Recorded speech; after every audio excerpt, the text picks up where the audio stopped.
Ke-137, terbongkar kejahatan Leo. Tapi mereka tidak menceritakan Sari dan Kekek Buyut Heru yang telah membantu mereka, karena ini juga salah satu pesan dari Sari dan Kekek Buyut Heru. Mereka hanya boleh menceritakan ini kepada Nenek Ngah dan keluarga besar mereka. Sedangkan di rumah Nenek Ngah sekarang masih banyak orang karena warga desa semua pada penasaran dengan kisah mereka. Karena memang baru kali ini ada manusia yang selamat dari Gunung Larangan. Biasanya kalau ada yang tersesat pasti tidak akan pernah bisa kembali. Bahkan selama Gunung Larangan ditutup, kalau ada orang yang nekat masuk tidak akan pernah bisa kembali. Kok kalian bisa keluar dari Gunung Larangan? Apa ada yang membantu kalian semua untuk bisa keluar dari Gunung Larangan? Tanya Mbah Suhu kepada Heru dan teman-temannya. Kayaknya tidak mungkin. Siapa yang akan membantu mereka? Bukankah di Gunung Larangan tidak ada satupun makhluk yang baik? Mereka semua yang ada di Gunung Larangan pasti jahat, kata kepala desa. Sekarang yang menginterogasi Heru dan teman-temannya hanyalah kepala desa, Mbah Suhu yang merupakan tetua desa, Nek Ngah, dan beberapa kerabat dari Nenek Ngah. Sedangkan warga yang lain disuruh pulang agar kondisi desa itu kembali tenang. Karena kalau banyak orang, Heru dan teman-temannya akan terganggu. Karena mereka juga pasti sangat membutuhkan waktu untuk istirahat. Mereka hidup di Gunung Larangan sudah terlalu lama. Walaupun menurut mereka hanya 1 minggu lebih, tapi itu cukup membuat mereka sangat lelah. Dan warga desa lain yang penasaran hanya menunggu di rumah dan menanti berita tentang Heru dan teman-temannya. Mereka semua juga pasti sangat penasaran dengan cerita mereka. Tidak kok, tidak semua penghuni Gunung Larangan itu jahat, pasti ada yang baik, jawab Lai. Teman-teman dia yang lain langsung melirik Lai agar dia tidak keceplosan dan menceritakan tentang Sari dan Kekek Buyut Heru. Jangan sampai ada yang tahu tentang mereka. Sebenarnya mereka tidak menceritakan tentang Sari dan Kekek Buyut Heru karena hati manusia berbeda. Bahkan tidak ada yang tahu hati manusia. Mereka hanya takut kalau ada orang jahat yang akan memanfaatkan mereka untuk mencari ilmu atau apapun itu. Jadi lebih baik mereka merahasiakan semuanya dan hanya akan menceritakan kepada Nenek Ngah dan orang tua mereka sendiri. Apa kalian pernah bertemu dengan makhluk gaib yang baik waktu di Gunung Larangan? Coba deh kalian ceritakan, tanya Mbah Suhu. Tidak, maksud saya kan pasti adalah hantu yang baik, masa tidak ada sih? Kita saja manusia ada yang baik dan ada juga yang jahat, jawab Lai sambil tersenyum. Dia tidak ingin mereka curiga dengan ucapan Lai itu, karena dia juga sudah berjanji tidak akan menceritakan kepada sembarangan orang. Oh gitu, tapi kita semua tahu kalau di Gunung Larangan itu semua jahat dan tidak ada yang baik, kata Mbah Suhu begitu yakin. Oh iya, mungkin gak sih kalau hantu pendaki yang mereka maksud itu adalah pendaki yang tersesat 10 tahun yang lalu? Kalian semua pasti ingat cerita itu kan? Karena waktu itu kan sangat ramai sekali beritanya, bahkan sampai kemana-mana. Kepala desa mengingat kembali kejadian 10 tahun yang lalu. Dan memang benar, dari buku Tairi yang mereka temukan waktu itu tertulis jelas kejadian itu ternyata memang benar 10 tahun yang lalu. Saat Leo sengaja mengajak mereka untuk mendaki di Gunung Larangan dan membuat mereka tersesat. Berarti memang yang dibicarakan oleh kepala desa itu benar adanya. Oh, berita yang 10 tahun lalu itu. Iya, kayaknya aku ingat betul, padahal waktu itu kita sudah melakukan ritual agar mereka tenang di sana dan kembali ke alamnya. Tapi saat kita ingin melakukan ritual itu terus saja ada hambatan dan kita selalu gagal melakukan, jawab Mbah Suhu yang biasa melakukan ritual untuk korban yang meninggal di Gunung Larangan. Heru dan teman-temannya saling memandang satu sama lain. Mereka terlihat kebingungan dengan ucapan Mbah Suhu. Bagaimana bisa mereka selalu gagal saat melakukan ritual untuk hantu pendaki itu? Apa mungkin karena itu juga arwah mereka gentayangan di Gunung Larangan dan mereka dijadikan budak oleh penguasa Gunung Larangan? Apa mungkin karena mayat mereka semua disembunyikan di alam gaib, makanya setiap ada yang ingin mendoakan mereka selalu gagal? Karena memang mayatnya disembunyikan, Heru berkata di dalam hati, tapi dia belum yakin dengan pikirannya. Maksudnya gagal bagaimana? Kita tidak mengerti sama sekali, tanya Diki penasaran. Saat kita mengetahui kalau ada 4 pendaki yang tersesat di Gunung Larangan, pasti kita akan mencari dia menggunakan ritual yang memerlukan beberapa syarat agar kita bisa mengetahui apakah mereka masih hidup atau sudah meninggal. Tapi sayangnya saat kita akan melakukan ritual itu kepada mereka berempat kita selalu gagal. Mbah Suhu mulai menceritakan tentang pencarian keempat hantu pendaki itu. Waktu itu kita gagal melakukan karena tiba-tiba saja ada hujan badai yang membuat kita cukup ketakutan. Lalu besoknya kita akan melanjutkan ritual yang tertunda dan ternyata alat pendukung yang akan kita gunakan malah hilang semuanya. Entah siapa yang melakukannya. Kita mencoba terus-menerus tapi usaha kita selalu gagal. Lalu kita menyerah dan sama-sama melupakan kejadian itu. Mbah Suhu menceritakan semuanya dengan jelas kepada Heru dan teman-temannya. Mereka tahu apa yang dimaksud oleh Mbah Suhu dan mereka juga langsung paham dengan kejadiannya.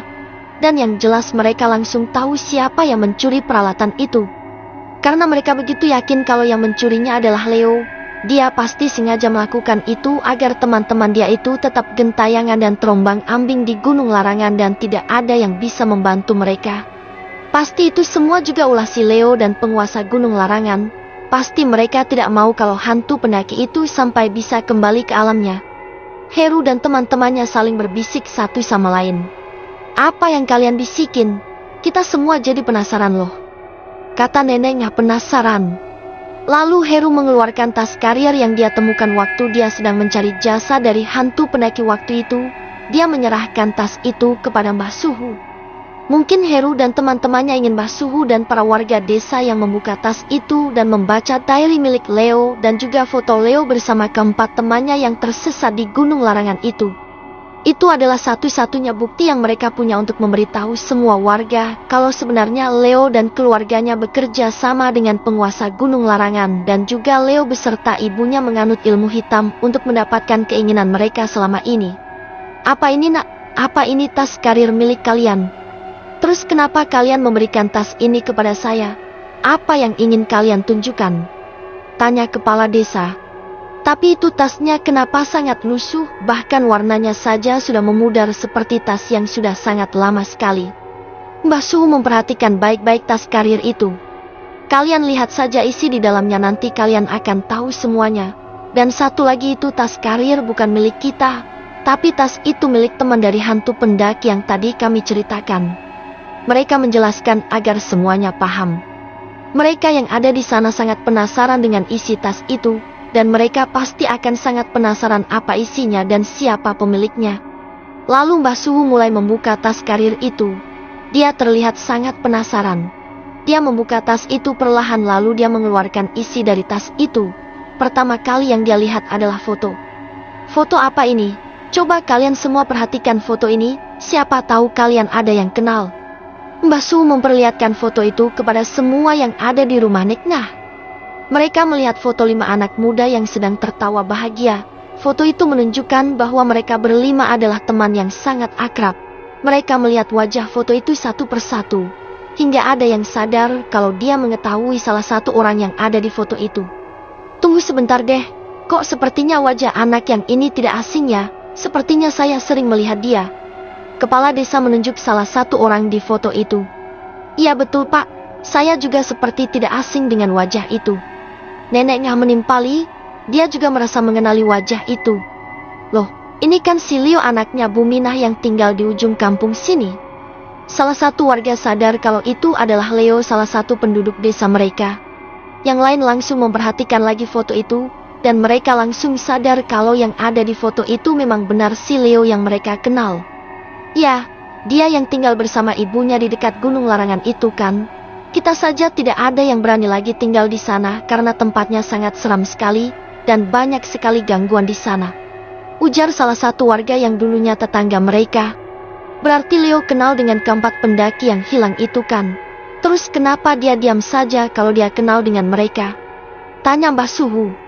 Saya ingat betul waktu itu Leo yang memberitahu kalau ada pendaki yang tersesat, tapi dia tidak pernah cerita kalau itu teman dia. Karena waktu itu dia hanya bicara kalau dia hanya menemani mereka saja kan? Kata salah satu warga. Ya, dan kenapa waktu itu dia tidak mengizinkan kita bertemu dengan keluarga mereka dengan alasan mereka masih trauma? Apa jangan-jangan memang ada sesuatu yang kita tidak tahu dari Leo? Dan tiba-tiba berita itu hilang begitu saja kan? Kata kepala desa. Waktu itu Leo memang melarang siapapun bertemu dengan keluarga pendaki yang hilang. Dan keluarga mereka hanya di rumah Leo dengan alasan rumah Leo yang paling dekat dari Gunung Larangan. Tapi sayangnya waktu itu tidak ada yang curiga sama sekali dengan tingkah Leo dan keluarganya. Mereka semua langsung mempercayai ucapan Leo begitu saja. Ke-138, Leo. Di kejauhan ada seseorang yang sedang memperhatikan rumah nenek Ngah. Dia dari tadi celingukan dan tidak berani untuk mendekat. Dia hanya memperhatikan dari jauh. Pria itu sepertinya sudah berada di tempat itu sejak ramai ada kabar kalau di rumah neneknya ada hantu pendaki yang pernah tersesat di sana. Pria itu berada di sana sejak banyak sekali warga yang berkerumun di rumah neneknya. Tapi dia hanya diam saja, tapi raut wajahnya terlihat seperti orang yang sedang gelisah. Entah apa yang sedang dipikirkan oleh pria itu. Setelah dia memastikan kalau itu benar-benar para pendaki di Gunung Larangan yang selamat, dia langsung pergi dari tempatnya menguping. Dia langsung kembali ke rumahnya untuk menemui sang ibu yang sedang menunggu di rumah mereka. Tanpa kata-kata lagi pria itu langsung membuka pintu karena kalau dia mengetuk pintu pasti ibunya tidak akan mau membuka pintu. Karena dia pikir pasti ada orang lain yang sedang bertamu. Bu, gawat bu, ada kabar buruk sekali bu. Dia tergesa-gesa dan segera memberitahu sang ibu. Ada apa nak? Apa yang sebenarnya terjadi? Kenapa kamu terlihat ketakutan seperti itu? Tanya sang ibu yang penasaran dengan anaknya. Pria itu menarik nafas dalam-dalam. Dia masih ngos-ngosan karena telah berlari dari rumah warga sampai di rumahnya. Malam itu terlihat sangat sepi sekali. Bahkan tidak ada satu orang pun yang lewat. Bu, apa ibu masih ingat dengan 5 anak muda yang waktu itu menitipkan mobil mereka di rumah ini? Yang waktu itu ibu yang menemui mereka. Pria itu mencoba untuk mengingatkan sang ibu. Wanita tua itu langsung berpikir dan mengingat apa yang dikatakan oleh anaknya itu. Dia ingat dengan 5 remaja yang waktu itu datang ke rumahnya dan mencari menitipkan mobilnya di rumah mereka. Itu kan kejadian sudah sangat lama sekali nak, bahkan sudah 1 tahun yang lalu. Dan mobil mereka juga sudah diambilkan sama keluarganya waktu itu. Lalu ada apa lagi sekarang? Pastikan mereka semua sudah mati dijadikan tumbal oleh penguasa Gunung Larangan. Wanita tua itu begitu yakin dengan pikirannya. Itu dia bu yang jadi masalah. Ternyata mereka semua berhasil selamat dari penguasa Gunung Larangan. Dan sekarang mereka juga sudah berhasil turun dari Gunung Larangan itu. Dia menjelaskan kepada sang ibu. Ibunya tidak percaya begitu saja. Karena menurut dirinya itu sangat mustahil sekali. Bagaimana mungkin ada manusia yang berhasil selamat dari penguasa Gunung Larangan, sedangkan mereka semua hanya manusia biasa yang tidak tahu apa-apa tentang Gunung Larangan. Tidak mungkin itu terjadi. Bagaimana mungkin ada manusia yang bisa selamat dari penguasa Gunung Larangan, padahal mereka itu hanya manusia biasa yang tidak memiliki kekuatan apapun nak. Mereka hanya orang kota yang tidak tahu apa-apa. Dia masih tidak percaya begitu saja dengan ucapan anaknya. Tapi itu kenyataannya bu. Leo tidak mungkin salah lihat. Bahkan berita ini sudah menyebar di mana-mana dan bahkan sudah sampai ke telinga semua warga desa sini. Dia mencoba meyakinkan sang ibu. Ya, pria itu adalah Leo. Dia yang dari tadi ada di balik pohon besar untuk mencari informasi, tapi dia tidak berani untuk datang langsung. Leo adalah orang yang akan bertanggung jawab dengan kematian hantu pendaki itu. Karena dialah yang mengajak mereka semua untuk pergi ke Gunung Larangan dan sengaja untuk meninggalkan mereka di sana untuk dijadikan tumbal oleh penguasa Gunung Larangan. Lalu kenapa penguasa Gunung Larangan tidak ada kabar sama sekali? Bukankah seharusnya dia memberikan kabar kepada kita dan bahkan dia pasti akan mencari tumbal pengganti karena malam ini adalah malam gerhana bulan. Dan ini waktunya dia mencari tumbal untuk memperkuat ilmunya. Mereka sama-sama bertanya-tanya. Apa mungkin ada sesuatu yang terjadi di Gunung Larangan itu? Malam ini tidak ada suara sama sekali di Gunung Larangan itu. Padahal seharusnya malam ini mereka melakukan pesta untuk menyambut gerhana bulan dengan cara mencari tumbal untuk pesta mereka. Leo juga bertanya-tanya. Dia tidak tahu kalau sekarang kejahatan yang telah dia lakukan bersama sang ibu sudah diketahui oleh kepala desa dan Mbah Suhu. Sebentar lagi dia akan mendapatkan balasan untuk apa yang telah dia perbuat selama ini. Dia akan mendapatkan hukuman sesuai dengan apa yang dia lakukan. Bahkan nanti dia juga akan dijauhi oleh banyak orang dan akan dikucilkan karena perbuatan dia itu. Sepertinya kita harus mencari tahu nak. Cepat kamu siapkan sesajen dan peralatan lainnya. Kita harus berhubungan dengan penguasa Gunung Larangan untuk mencari tahu apa yang sebenarnya terjadi. Kita sendiri tidak tahu apa-apa. Perintahnya. Tanpa banyak bicara lagi, Agus langsung mengambil semua peralatan yang akan mereka gunakan untuk menggelar ritual. Itu mereka lakukan agar mereka bisa berkomunikasi dengan penguasa Gunung Larangan ataupun makhluk jahat lainnya. Mereka ternyata sudah lama sekali penganut ilmu hitam dan bersekutu dengan jin. Terlihat sekali mereka sudah sangat lihai dalam melakukan ritual itu. Pertama kali yang mereka lakukan adalah mandi kembang. Ini dilakukan karena malam ini adalah malam gerhana bulan. Kalau mereka tidak mandi kembang, bisa-bisa mereka sendiri yang akan dijadikan tumbal oleh jin jahat penghuni Gunung Larangan. Apa kamu sudah menyiapkan bunga 7 rupa yang akan kita gunakan untuk mandi? Dan apa kamu juga sudah melakukan semua persyaratan untuk kita bisa saling terhubung dengan penguasa Gunung Larangan? Tanya ibunya Leo. Sudah Bu, aku bahkan sudah menyiapkan semuanya sejak tadi sore karena aku sudah tahu kalau malam ini adalah malam gerhana bulan. Aku hanya berjaga-jaga kalau sampai penguasa Gunung Larangan ingin mendapatkan tumbal lagi dari kita. Jawab Agus dengan sangat sopan. Mereka sudah mempersiapkan segalanya, dan sekarang mereka hanya tinggal melakukan ritualnya saja, dan bahkan mereka sudah menyiapkan sesajen yang sangat lengkap. Biasanya setiap malam gerhana bulan, Leo dan ibunya akan mencarikan tumbal untuk penguasa Gunung Larangan. Karena itu adalah perjanjian mereka yang sudah lama mereka sepakati. Jadi waktu itu ibunya Leo yang pertama kali meminta tolong kepada penguasa Gunung Larangan untuk membantu anaknya membalaskan dendam kepada teman-temannya.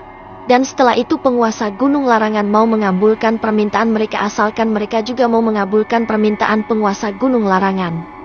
Jadi syaratnya adalah mereka harus mencarikan dia tumbal setiap malam gerhana bulan.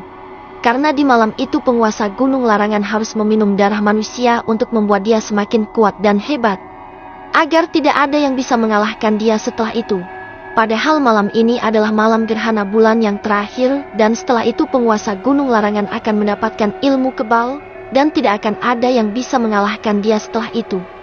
Tapi Heru dan teman-temannya sudah berhasil menggagalkan rencana itu, bahkan Heru juga sudah berhasil membuat penguasa Gunung Larangan itu musnah begitu saja.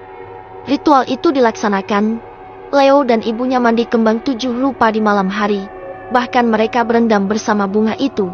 Tidak sampai di situ, mulut mereka juga mengucapkan mantra yang entah apa isinya karena mereka mengucapkan dengan sangat cepat sekali. Lalu mereka memejamkan matanya sambil merapalkan mantra yang lebih banyak lagi sambil terus berendam di air kembang 7 rupa. Setelah dianggap selesai, Leo langsung berdiri dan membersihkan tubuhnya dari bunga-bunga yang masih menempel di tubuhnya. Dia juga membantu ibunya itu untuk berdiri. Mereka menggunakan jarik untuk melilit tubuh mereka demi kuat. Apa ibu kedinginan malam ini? Tanya Leo yang khawatir kalau ibunya sakit karena kedinginan. Tidak nak, sekarang lebih baik kita langsung melakukan ritual selanjutnya. Kita harus segera tahu apa yang sebenarnya terjadi. Dan apakah penguasa Gunung Larangan butuh tumbal baru untuk menggantikan posisi mereka. Karena takutnya kita yang akan dijadikan tumbal kalau dia tidak mendapatkan tumbal baru. Sang ibu menjelaskan. Leo hanya mengangguk. Dia tahu ibunya pasti sangat khawatir kalau mereka akan dijadikan tumbal oleh penguasa Gunung Larangan. Setelah itu Leo menyalakan dupa dan membakarnya. Dia mengelilingi dupa itu dengan bunga 7 rupa yang tadi dia gunakan untuk mandi dan berendam. Dia lalu membacakan mantra untuk bisa membuat penguasa Gunung Larangan mendengar suara mereka dan mereka bisa berkomunikasi. Leo dan ibunya bersila seperti orang yang sedang bertapa. Mereka lalu membaca mantra yang sangat aneh sekali. Mantra itu sangat panjang, bahkan bahasanya juga tidak jelas. Tapi mereka berdua sepertinya memang sudah biasa untuk merapalkan mantra itu. Tiba-tiba petir menyambar dengan sangat keras. Dan itu membuat mereka kaget luar biasa. Tidak biasanya ada kejadian di luar nalar seperti itu. Dan apakah itu adalah sebuah pertanda untuk mereka berdua? Tidak ada yang tahu juga. Ke-139, pembalasan dimulai. Ada petunjuk apa ini? Kenapa tiba-tiba petir menyambar seperti ini? Apa yang harus kita lakukan sekarang, Bu? Leo terlihat ketakutan. Ibunya masih memejamkan mata dan terus memanggil penguasa Gunung Larangan. Dia ingin penguasa Gunung Larangan segera datang dan menemui dirinya. Dia hanya ingin bertanya apa yang sebenarnya terjadi. Kenapa saat ini alam seperti tidak bersahabat dengan dirinya? Padahal selama ini dia selalu memberikan tumbal sesembahan sesuai kesepakatan. Seharusnya alam selalu mendukung mereka berdua. Pasti ada yang tidak beres. Ibu yakin sekali.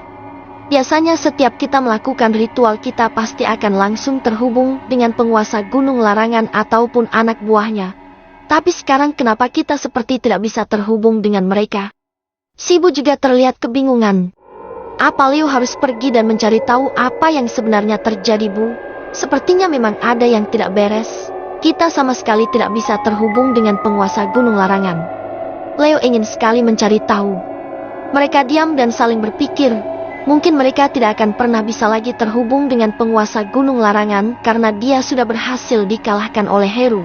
Penguasa gunung larangan itu sekarang sudah musnah dan tidak akan kembali lagi. Besok saja kamu pergi dan cari informasi sebanyak mungkin. Malam ini sangat mencekam sekali dan sepertinya alam sedang marah kepada kita.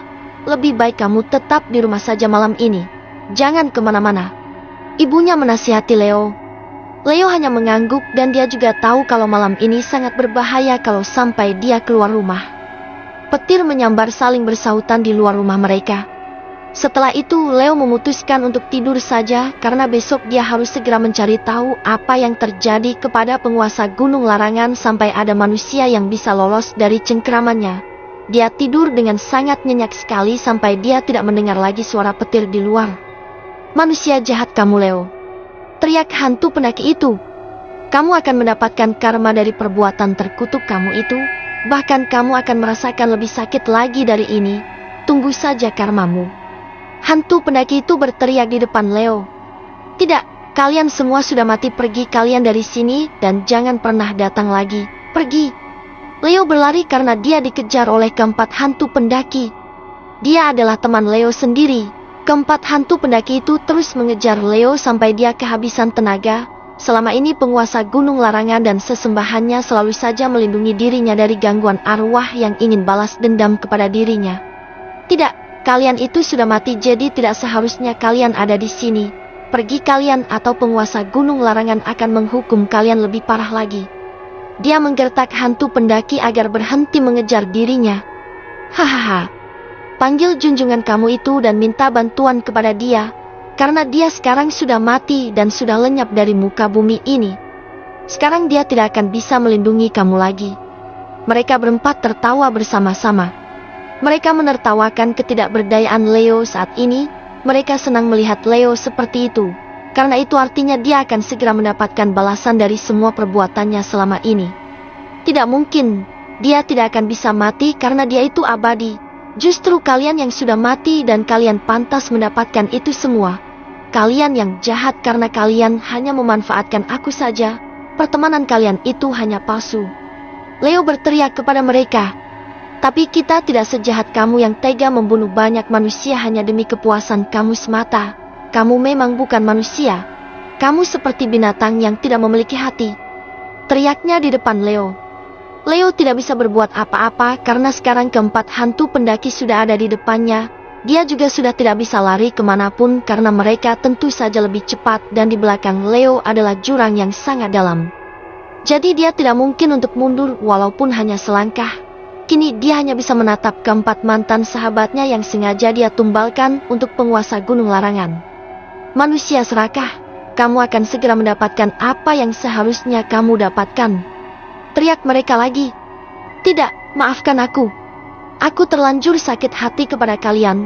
Kalau saja waktu itu kalian tidak memanfaatkan aku dan tulus berteman denganku, pasti aku juga tidak akan setegak itu kepada kalian. Leo hanya bisa menangis dan meminta maaf. Tidak ada kata maaf untuk seorang pembunuh seperti kamu. Kita akan membunuh kamu sekarang juga. Mereka semua tertawa puas melihat penderitaan Leo. Tidak, tolong jangan. Maafkan aku. Aku tahu kalau aku salah. Leo menangis. Tapi itu semua tidak membuat hantu pendaki itu luluh. Dia mendorong Leo ke jurang hingga Leo terjatuh ke dalam jurang yang sangat dalam. Teriak Leo. Leo, ada apa Leo? Kenapa kamu nak ada apa sampai kamu berteriak seperti itu? Ibunya yang kaget saat mendengar Leo yang tiba-tiba berteriak langsung membangunkan Leo. Leo langsung terbangun dengan nafas yang tersengal-sengal. Dia seperti habis lari jauh dan dia sangat ketakutan. Terlihat sekali dari cara dia menatap ibunya. Aku takut, Bu. Ucapnya sambil memeluk sang ibu.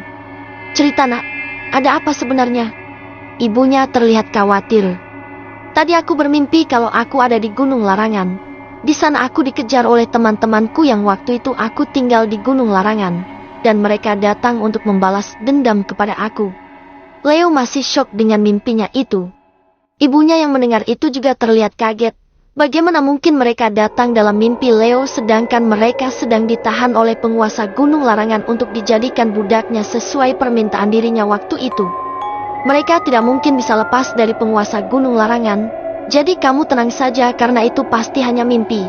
Mungkin karena kejadian kemarin itu membuat kamu berpikir seperti itu. Ibunya mencoba untuk menenangkan Leo yang masih ngos-ngosan. Mimpi itu seperti sangat nyata, bahkan tangan mereka masih terasa di tubuhku. Aku yakin sekali pasti ada yang tidak beres. Dia sangat yakin sekali dengan pikirannya itu. Ibunya hanya diam karena dia tahu Leo pasti bisa melakukan yang seharusnya dia lakukan. Dan mungkin sekarang hanya penguasa Gunung Larangan yang bisa menolong mereka. Nanti kita harus mencoba melakukan ritual lagi, Bu. Aku benar-benar tidak tenang kali ini. Aku harus benar-benar memastikan kalau semua masih baik-baik saja dan masih berjalan sesuai rencana. Ucapnya dengan tatapan serius. Di rumah neneknya sudah sangat sepi orang. Tadi malam Mbah Suhu dan yang lainnya pulang sangat malam. Tengah malam mereka baru pulang dan waktu itu juga Heru dan teman-temannya baru bisa tidur dengan nyenyak. Mereka sangat ngantuk sekali tapi masih banyak pertanyaan yang harus mereka jawab karena itu salah satu cara untuk menyelesaikan semua masalah yang mereka hadapi. Sampai pagi Heru dan teman-temannya belum ada yang bangun satupun. Mereka tidur di dua kamar, laki-laki dengan laki-laki. Dan perempuan juga tidur dengan perempuan. Nek Nah yang tahu kalau mereka belum bangun sengaja tidak membangunkan mereka. Karena Nenek Ngah tahu kalau cucunya dan teman-temannya yang lain pasti sangat kelelahan sekali. Nek Ngah lebih memilih untuk memasak dengan porsi yang banyak karena nanti saat mereka bangun tidur pasti mereka akan merasa lapar. Biarkan saja mereka tidur dulu, lagian tadi malam mereka juga baru bisa tidur tengah malam. Jadi biarkan saja dulu mereka tidur. Lebih baik aku masak saja untuk mereka. Biar nanti kalau mereka sudah bangun mereka tinggal makan. Ucap Nek Ngah sambil tersenyum. Dia sangat bahagia karena cucu kesayangannya yang sudah dia anggap meninggal dunia ternyata masih hidup sampai saat ini. Bahkan Heru tetap sehat seperti sedia kala tidak kurang satu apapun. Tapi kata Heru aku tidak boleh menghubungi keluarganya dulu karena tugas mereka belum selesai. Jadi aku belum boleh memberitahu anakku. Nenek Ngah berpikir. Tidak apa-apalah. Yang penting sekarang dia sudah kembali dengan selamat. Ucapnya lagi. Heru dan teman-temannya memang sudah bisa turun dari Gunung Larangan. Tapi entah kenapa mereka masih merasa berada di Gunung Larangan. Bahkan mereka masih bisa mendengar suara-suara hewan yang ada di gunung.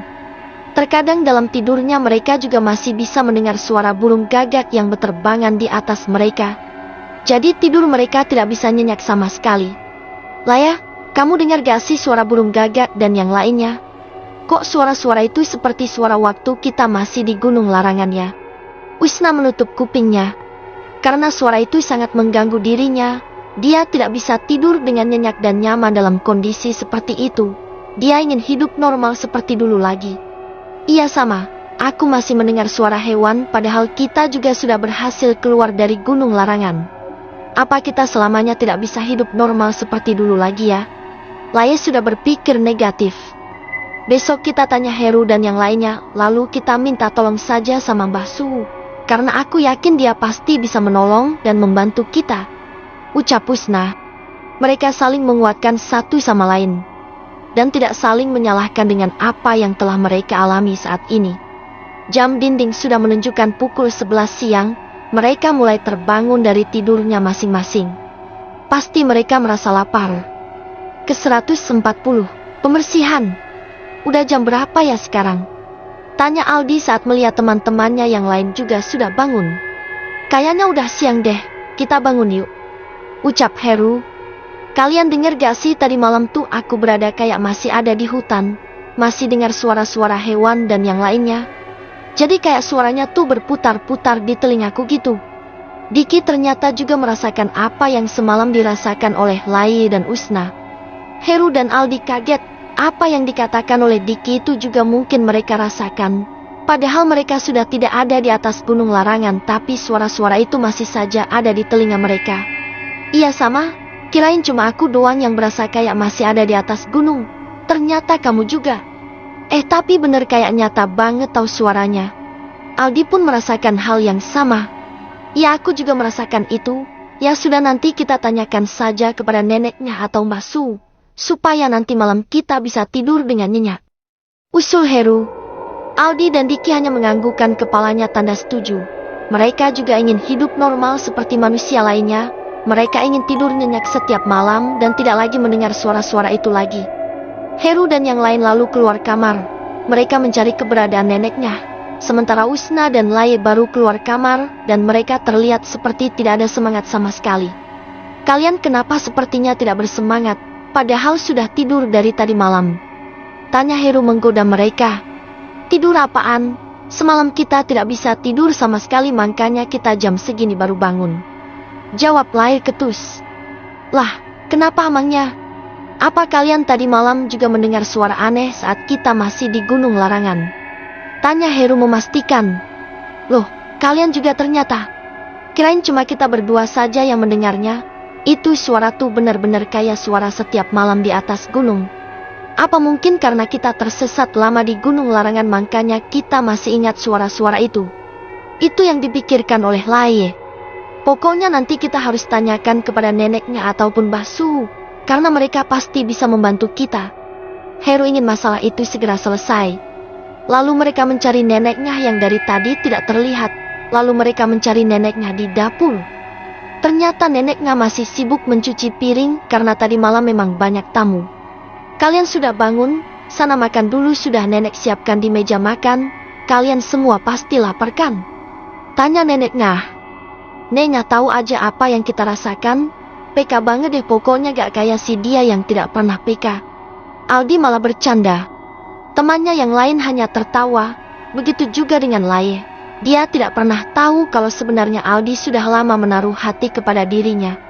Lalu mereka pergi ke meja makan dan melihat banyak sekali makanan yang sudah tersaji di atas meja makan. Mereka tinggal memilih apa yang akan mereka makan. Dan Nekna datang ke meja makan dengan membawa beberapa piring untuk Heru dan teman-temannya. Mereka masih tercengang melihat banyak sekali makanan karena selama di hutan mereka hanya bisa makan ikan dan buah. Itu saja, tidak pernah pakai nasi ataupun bumbu lainnya. Banyak sekali makannya nenek. Ini neneknya semua yang masak.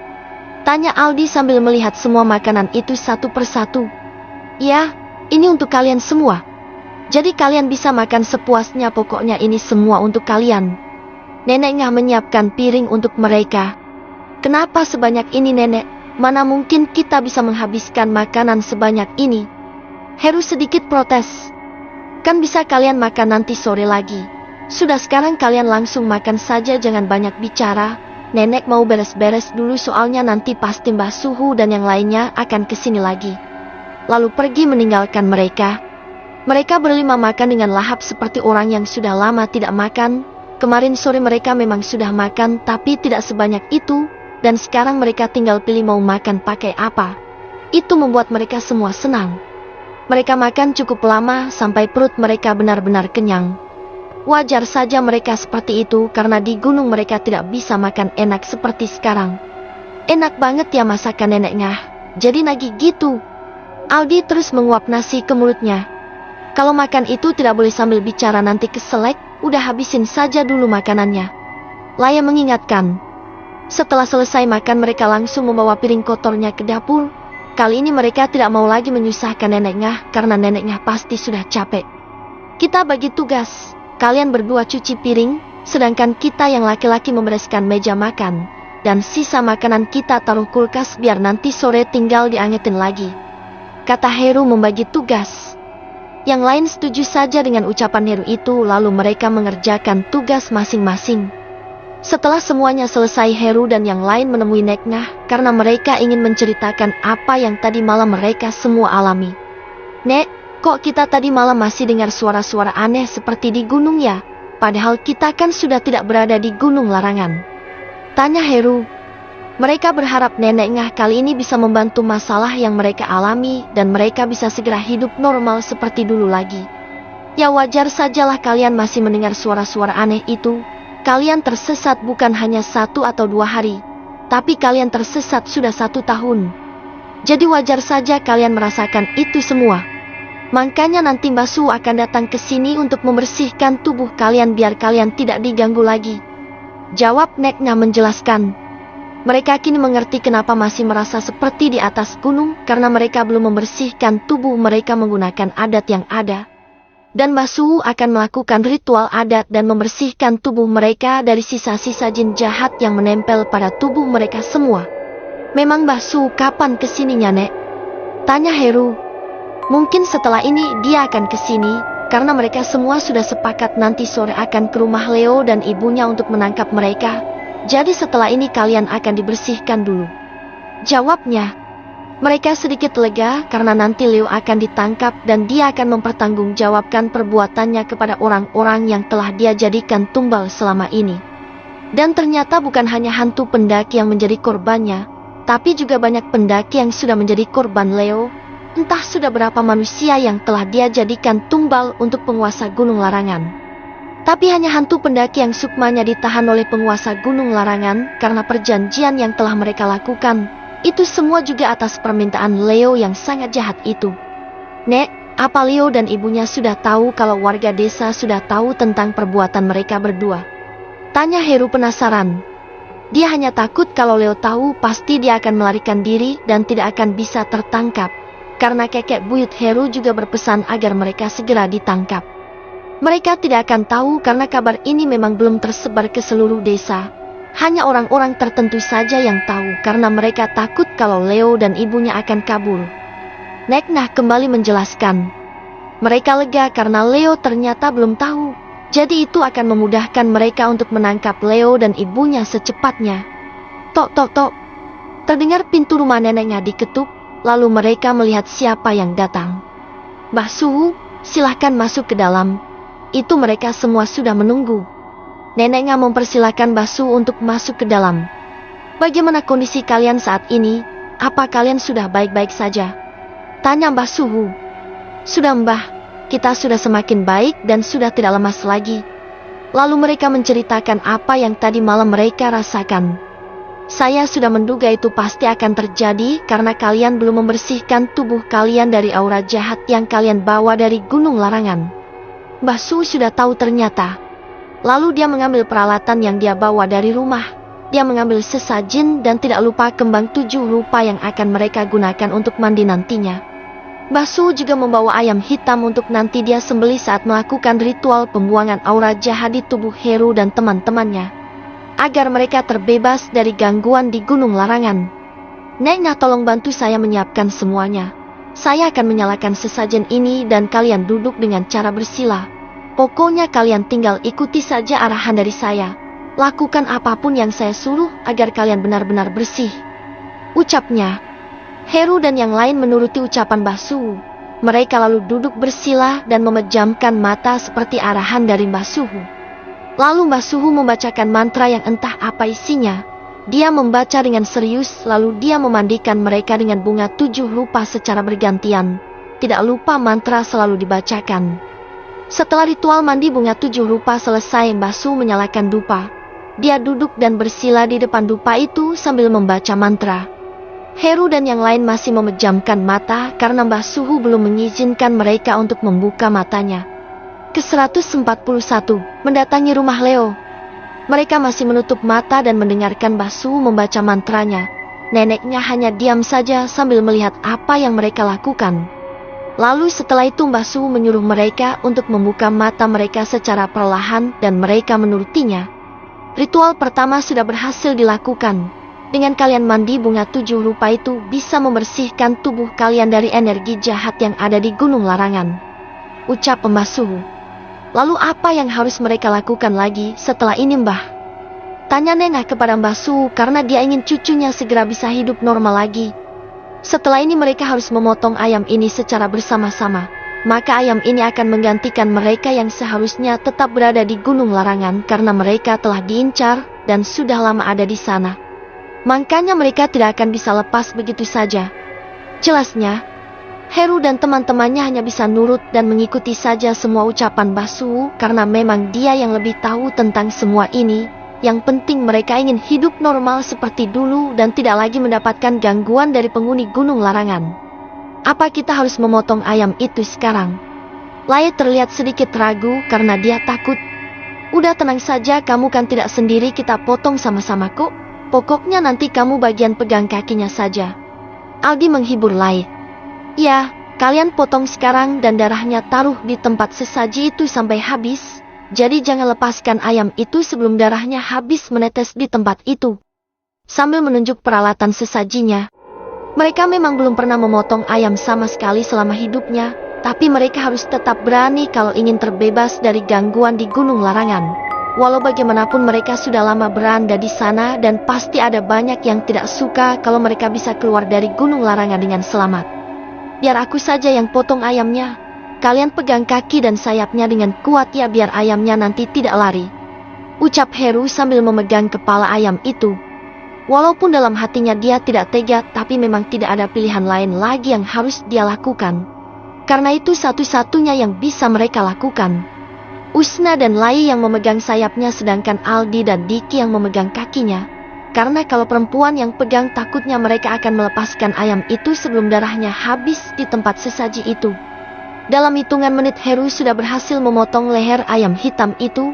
Kini tugas yang lain untuk memegang ayam itu kuat-kuat agar tidak terlepas dari tangan mereka. Ritual kedua juga sudah berhasil. Sekarang saya tanya di mana baju yang kalian pakai untuk mendaki di Gunung Larangan? Tanya Mbah Suhu. Setelah sampai rumah Nengah memang mereka langsung ganti baju menggunakan baju seadanya yang dipinjamkan oleh tetangga Nenek Ngah. Dan baju itu juga masih kotor dan belum dicuci karena mereka berlima baru saja bangun dari tidurnya. Baju ada di belakang Mbah. Kebetulan belum kita cuci, masih kotor sekali. Memangnya untuk apa baju itu Mbak? Tanya Heru penasaran. Kalian ambil baju itu dan bungkus baju kalian dengan kain kafan ini. Lalu kalian kuburkan baju itu di tempat yang sama. Terserah kalian mau menguburkannya di mana. Sambil menyerahkan kain berwarna putih itu. Mereka saling pandang satu sama lain. Sebenarnya sayang sekali kalau baju itu harus dikubur, karena baju itu saksi bisu perjuangan mereka untuk selamat dari Gunung Larangan. Bahkan baju itu bisa dibuat kenang-kenangan agar mereka selamanya bisa mengingat pengalaman mereka saat berada di Gunung Larangan. Apa harus dikubur Mbah bajunya? Tanya Aldi sedikit ragu. Iya, kalian harus mengubur baju itu dan membungkusnya dengan ini. Itu bertujuan untuk membuang sial untuk diri kalian sendiri. Jawabnya serius. Mau tidak mau mereka harus menuruti ucapan Mbah Suhu karena apapun yang diucapkan Mbah Suhu pasti juga demi kebaikan mereka semua. Mereka juga tidak mau kejadian itu menimpa mereka lagi. Mereka ingin ini yang terakhir kalinya mereka tersesat di gunung. Baik Mbah, kita akan mengambil bajunya lalu akan kita bungkus dengan kain itu. Heru menyetujui. Mereka mengambil baju mereka masing-masing lalu mereka membungkusnya dengan kain kafan yang sudah disiapkan oleh Mbah Suhu untuk mereka. Aldi mencangkul tanah yang ada di belakang rumah Neknah karena di situ mereka akan menguburkan bajunya itu. Sudah belum? Gak usah terlalu dalam lah, kan cuma baju doang bukan manusia. Ucap Laya menyuruh Aldi untuk cepat. Setelah selesai mereka langsung mengubur pakaiannya satu persatu lalu menimbun kembali tanahnya. Apa ritualnya sudah selesai Mbah? Atau kita harus melakukan apa lagi? Tanya Diki penasaran. Ini kalian minum air ini sampai habis, jangan lupa sebelum minum kalian baca doa dulu agar kalian benar-benar terlepas dari gangguan di Gunung Larangan. Perintahnya. Mereka menerima gelas yang berisi air putih yang sudah didoakan oleh Mbah Suhu. Mereka juga tidak lupa berdoa sebelum meminum air itu. Alhamdulillah. Ucap Mbah Suhu setelah mereka selesai meminum air putih itu. Karena itu artinya ritual yang mereka lakukan telah selesai dan mereka sekarang sudah kembali seperti semula. Tidak akan mendengarkan suara-suara aneh lagi dari Gunung Larangan yang tadi malam telah mengganggu tidur mereka. Ritual untuk kalian sudah selesai dan sekarang kalian boleh istirahat untuk memulihkan kondisi kalian. Nanti kita akan membangunkan kalian untuk sama-sama kita menangkap Leo dan ibunya untuk kita adili. Ucap Mbah Suhu. Tidak perlu Mbah, kita sudah baik-baik saja kok. Lebih baik kita tangkap mereka sekarang saja biar semuanya cepat selesai dan kita semua juga bisa hidup dengan tenang tanpa gangguan dari Gunung Larangan karena pengikutnya sudah mendapatkan hukuman. ucap Heru dengan serius. Dia ingin Leo segera tertangkap dan mendapatkan hukuman dari perbuatannya yang sudah sangat merugikan banyak orang. Tapi saya butuh berkoordinasi dengan yang lain karena kita sudah janjian sore hari untuk menangkap Leo. Mereka juga sudah menyiapkan semuanya, jawab Mbah Suhu. Mereka lega karena Leo akan segera ditangkap dan mereka juga harus menyaksikan sendiri penangkapan Leo agar Sari dan kakek buyut Heru bisa hidup dengan tenang di Gunung Larangan. Mereka juga ingin segera bertemu dengan Sari dan kakek buyut Heru lagi. Kapan ya kita bisa bertemu dengan Sari lagi? Aku sudah rindu dengan dia, kata Lai yang sedang merebahkan tubuhnya di atas kasur. Sebentar lagi kita akan bertemu dengan Sari lagi. Kan sebelum kita keluar dari Gunung Larangan mereka sudah bilang kalau setelah Leo tertangkap dan tugas mereka sudah selesai kita bisa langsung bertemu dengan mereka, ucap Heru dengan serius. Udah gak sabar aku tuh, kata Lai lagi. Hari sudah berganti sore dan semua warga sudah berkumpul di rumah Nek Nah karena mereka juga ingin menangkap Leo. Apalagi keluarga mereka yang pernah menjadi korban dari Leo juga terlihat sangat marah dan ingin segera menghukum mereka. Bagaimana apa kita berangkat sekarang dan langsung menggerebek rumah mereka saja? Kata salah satu warga yang sudah tidak sabar lagi ingin memberi hukuman kepada Leo. Tenang dulu, kita tidak boleh main hakim sendiri dan jangan sampai kita mengotori tangan kita dengan berbuat kejahatan seperti mereka, Heru mengingatkan. Apalagi yang harus kita pikirkan, manusia jahat seperti mereka itu pantas mendapatkan hukuman yang setimpal pula. Mereka sudah menghilangkan banyak nyawa, jadi mereka juga harus kehilangan nyawanya, teriak salah satu warga. Sepertinya mereka sudah dipenuhi amarah dalam diri mereka. Heru juga tidak bisa berkata apa-apa lagi karena apa yang mereka katakan memang benar adanya.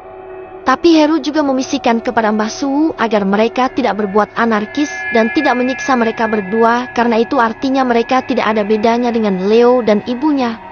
Sudah, kalian tidak boleh berbuat seperti itu karena kita harus menghukum mereka bukannya malah meniru perbuatan mereka, ucap Mbah Suhu. Dan mungkin hanya Mbah Suhu yang bisa menenangkan mereka semua. Warga sudah semakin banyak yang berkumpul dengan membawa senjata masing-masing. Benar-benar sudah tidak bisa dikondisikan lagi. Mereka langsung marah saat mendengar apa yang telah Leo dan ibunya lakukan. Bagaimana Mbak, apa kita akan berangkat sekarang juga? Tanya kepala desa. Kita akan berangkat sekarang juga, kita langsung ke rumah mereka dan jangan lupa ada yang berjaga juga di belakang rumah mereka agar mereka tidak berlari ke Gunung Larangan, Mbah Suhu memperingatkan. Kalau masalah itu tenang saja Mbah, karena saya sudah menugaskan beberapa orang untuk berjaga di sana agar mereka berdua tidak bisa lari ke Gunung Larangan, ucap kepala desa. Lalu mereka secara bersama-sama berangkat ke rumah Leo yang ada di kaki Gunung Larangan. Mereka tidak memiliki tetangga dan hanya hidup berdua. Sesampainya di rumah Leo dan ibunya semua warga berteriak sambil memanggil nama mereka berdua, dan mereka juga mengetuk pintu rumah mereka dengan sangat keras sekali. Leo, keluar kamu, dasar iblis berbentuk manusia, keluar kalian, teriak para warga. Tapi Leo dan ibunya belum juga keluar, mungkin mereka takut dengan amarah para warga desa. 142. Hukuman yang setimpal. Leo, kenapa di luar ada suara orang banyak ya, ada apa sebenarnya? Ibunya Leo terlihat gelisah dan dia juga tidak tahu kalau para warga desa sudah tahu perbuatan mereka. Leo juga tidak tahu, Bu, apa kita keluar saja untuk mencari tahu apa yang sebenarnya terjadi di luar. Dia juga ingin tahu. Ibunya mondar-mandir dan memikirkan sesuatu, dia yakin pasti ada yang tidak beres, karena semua warga itu terlihat sangat marah sekali, bahkan mereka juga terus berteriak memanggil nama mereka berdua. Tapi dia belum tahu pasti apa yang menyebabkan mereka bisa semarah itu kepada mereka berdua. Apa jangan-jangan mereka marah karena waktu itu ibu tidak melarang pendaki itu untuk naik ke Gunung Larangan? Tanya ibunya Leo. Bisa jadi, Bu, kita keluar saja dan kita langsung tanyakan kepada mereka semua apa yang sebenarnya terjadi, ajak Leo. Lalu mereka berdua memutuskan untuk keluar rumah dan menemui para warga desa dan mereka akan menanyakan apa yang sebenarnya terjadi. Leo membuka pintu terlebih dahulu, terlihat banyak sekali warga yang sedang berkumpul di depan rumahnya itu. Ini dia manusia setengah iblis itu, kita bunuh saja mereka berdua, teriak salah satu warga dengan emosi. Saat melihat wajah Leo dan ibunya, para warga bertambah emosi dan merasa kesal. Mereka bahkan ingin berbuat anarkis kepada mereka berdua. Tapi untung saja Mbah Suhu dan kepala desa berhasil mencegah massa untuk mengeroyok Leo dan ibunya di rumah mereka. Kalau tidak ada Mbah Suhu dan kepala desa, mungkin Leo dan ibunya sudah habis di tangan warga desa. Sudah tenang semuanya, jangan seperti ini, kita selesaikan semua dan kita akan menghukum mereka berdua sesuai apa yang telah mereka lakukan. Kepala desa mencoba untuk menenangkan warga. Leo dan ibunya masih bingung dan mereka belum tahu kalau kejahatan mereka sudah diketahui oleh semua warga desa. Itu semua karena kesalahan Leo sendiri yang telah meninggalkan petunjuk di Gunung Larangan. Tapi memang itu yang seharusnya terjadi dan itu memang sudah waktunya dia mendapatkan karmanya. Tunggu Mbah Suhu, saya ingin bertanya, ada apa sebenarnya sampai warga begitu marah kepada kami berdua padahal kami tidak merasa melakukan kesalahan apapun selama tinggal di desa ini. Dia pura-pura baik di depan semua warga. Manusia iblis, kamu jangan berpura-pura baik di depan kita karena kita muak dengan wajah kamu dan ibumu itu. Kalian manusia iblis yang tidak memiliki hati, teriak salah satu warga. Betul, kalian tidak perlu berpura-pura lagi di depan kami karena kalian manusia berhati iblis dan kalian penganut iblis, teriak warga lain. Terdengar suara yang sangat berisik dan ribut karena mereka semua bicara secara bersamaan, bahkan mereka sudah tidak sabar ingin menghukum mereka berdua sampai mereka merasakan penyesalan dalam hidupnya. Leo yang mendengar itu baru sadar kalau ternyata semua warga sudah tahu perbuatan dia dan ibunya. Tapi dia tidak akan diam saja dan dia pasti akan membela dirinya. Apa maksud kalian bicara seperti itu? Pasti ada yang memfitnah kami berdua karena aku dan ibu tidak pernah melakukan apa yang telah kalian tuduhkan, ucapnya membela diri. Kamu tidak perlu berbohong karena kami sudah tahu kalau kamu yang selama bersekutu dengan iblis di Gunung Larangan dan kamu juga yang telah menumbalkan banyak manusia itu penguasa Gunung Larangan itu kan? Mbah Suhu akhirnya terpancing emosi dengan ucapan Leo. Tidak Mbah, itu tidak benar sama sekali karena kita tidak mungkin melakukan itu, apalagi anak saya ini dia keluar rumah saja tidak pernah, jadi mana mungkin dia melakukan itu, pasti ada yang memfitnah kami. Ibunya pun melakukan hal yang sama, membela dirinya yang memang telah berbuat salah. Leo juga masih ingin membela dirinya agar tidak terus disalahkan, dia ingin selamat atas tuduhan itu. Saya tahu pasti pendaki yang selamat itu kan yang memfitnah kami dan pasti mereka juga bicara yang tidak-tidak tentang aku dan ibu. Mana mereka, biar kubunuh mereka semua. Leo terlihat sangat marah. Hei iblis, kami yang akan membunuh kamu dan ibumu itu, teriak warga lain. Mereka semua masih berdebat dengan Leo dan ibunya karena mereka tidak mau mengakui kesalahan yang telah mereka lakukan, bahkan mereka berusaha untuk memutarbalikkan fakta yang sesungguhnya. Mereka malah memfitnah Heru dan teman-temannya kalau mereka berbohong dan mereka hanyalah korban dari mereka. Kalian berdua tidak bisa mengelak lagi karena kita sudah memiliki bukti. Lihat, ini semua adalah alat ritual yang kalian lakukan. Dan pasti mereka habis melakukan ritual karena ada bunga 7 rupa yang ada di rumah mereka. Salah satu warga yang masuk ke rumah mereka menemukan bukti.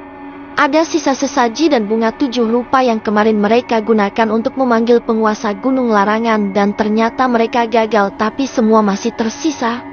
Wah, benar-benar penganut ilmu sesat mereka berdua ini. Lalu apa yang akan kalian katakan lagi kali ini? Apa kalian berdua masih tetap tidak mau mengaku kalau kalian telah melakukan perjanjian gaib dengan penguasa Gunung Larangan itu?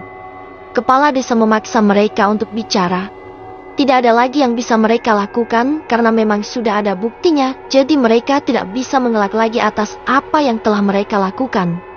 Lalu para warga menyeret tubuh mereka berdua bahkan memukuli Leo tanpa ampun. Mereka sudah sangat marah dan emosi dengan perbuatan mereka berdua. Lepaskan, jangan pukuli anak saya, lepaskan dia, jangan kalian siksa anakku atau kalian semua akan tahu akibatnya, teriak ibunya Leo. Diam wanita tua, kalau kamu bukan wanita tua renta maka nasibmu akan sama seperti anakmu itu, teriak warga. Aku bersumpah akan membalas perbuatan kalian semua, dan akan aku pastikan kalian mati di tanganku dengan cara yang tidak pernah kalian bayangkan sebelumnya, teriak ibunya lagi. Dia memang penganut ilmu hitam, jadi bukan hanya penguasa Gunung Larangan saja yang bekerja sama dengan dia, tapi ada lagi ilmu hitam yang mereka anut. Seperti manusia berwajah rata yang mengambil buku sekte itu. Leo dan ibunya juga salah satu bagian dari mereka karena Leo dan ibunya juga mempelajari ilmu mereka. Hukuman apa yang pantas kita berikan untuk mereka berdua? Apa kita bunuh saja mereka sekalian? Tanya salah satu warga. Jangan, kita tidak boleh melakukan itu karena itu akan mengotori desa kita yang indah ini. Dan itu juga akan menimbulkan masalah baru ke depannya. Kata kepala desa tidak setuju kalau harus melakukan itu. Mbah Su hanya mengangguk kepalaku dan sepertinya dia juga setuju dengan ucapan kepala desa itu. Jadi dia memikirkan hukuman yang pantas untuk mereka berdua yang telah melakukan kesalahan yang sangat fatal. Apa kita laporkan mereka ke kantor polisi agar mereka dipenjara? Usul Nek Ngah yang dari tadi hanya diam saja. Tidak, kami tidak setuju kalau mereka dipenjara karena suatu saat nanti mereka bisa bebas dan pastinya akan melakukan hal yang sama lagi.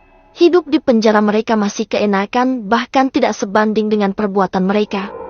Jawab kepala desa yang tidak setuju. Baik, kalau begitu kita kucilkan saja mereka dari desa ini.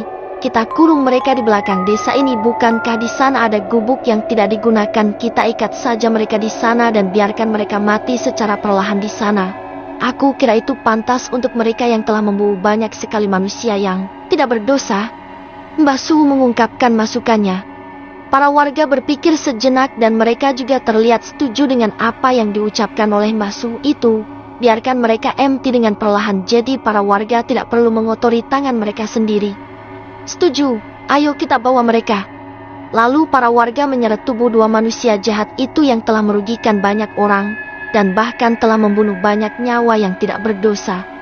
Heru dan teman-temannya yang melihat itu sebenarnya tidak tega. Tapi mereka tidak bisa berbuat apa-apa lagi karena mereka berdua memang melakukan kesalahan yang sangat fatal sekali. Tapi mereka sekarang sudah lega karena dua orang itu sudah mendapatkan akibatnya dan janji mereka kepada Sari dan kakeknya Heru sudah terpenuhi saat ini. Mereka sudah mendapatkan hukumannya dan kita sudah menepati janji kita kepada Sari, Kekek dan hantu pendaki itu. Mereka semua pasti senang karena kejahatan sudah mendapatkan akibatnya. Heru tersenyum puas. Begitu juga dengan yang lainnya, mereka juga bahagia karena kini tugas mereka telah selesai dan mereka bisa menemani Sari dan juga kakeknya Heru. Kita temui mereka sekarang saja mumpung belum malam. Kita temui mereka di kaki gunung, ucap Lai karena dia sudah merindukan Sari.